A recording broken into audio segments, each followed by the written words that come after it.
Hello, good morning. आजचा 23वा दिवस आपल्या 30 डेज व्लॉगिंग चॅलेंजमधला. रोजचा दिवस कधी खास नसतो, एखाद्या दिवशी निवांत वेळ असतो आणि तोच एन्जॉय करत असतो आम्ही. तर आज सकाळी सकाळी घरातली सगळी कामं आवरून घेतली आणि उंबरठा पूजन करायला घेतलं होता. इथे दक्षूने रेकॉर्डिंग केली बरं का, हे लक्षात घ्या. त्यानंतर दुपारची कामं आवरल्याच्या नंतर दक्षूची आणि त्याच्या बाबांची अशी काहीशी मस्ती चालू होती, कारण की ते दुपारी जेवायला आले की दक्षूचं त्यांच्यासोबत खेळणं कंपल्सरी असतं.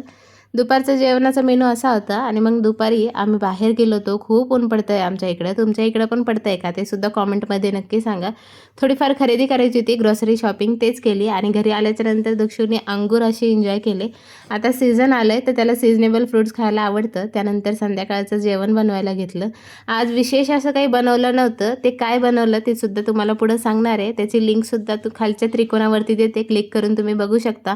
त्यानंतर संध्याकाळी सगळ्या बायकांचं आवडीचं म्हणजे खिचडी बनवली ती आज जेवणासाठी आणि मग ते बनवल्याच्या नंतर एक रेसिपीसुद्धा शूट केली, ते सुद्धा तुम्हाला पुढं दाखवणारच आहे.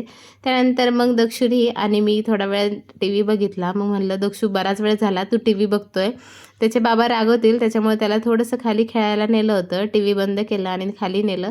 थोडा वेळ त्यांनी खालचं वातावरण एन्जॉय केलं. खूप गरम होतं आहे त्याच्यामुळे थोडं बाहेरच खेळलो आणि घरी आल्याच्यानंतर जेवण केलं. दक्षूने आईस्क्रीम आणली होती आज येताना पार्सल, तीच एन्जॉय केली. चला भेटूया अशाच एका नवीन व्हिडिओमध्ये. व्हिडिओ आवडला असेल तर लाईक शेअर सबस्क्राईब करायला विसरू नका. चला भेटूया नवीन व्हिडिओमध्ये, तोपर्यंत बाय.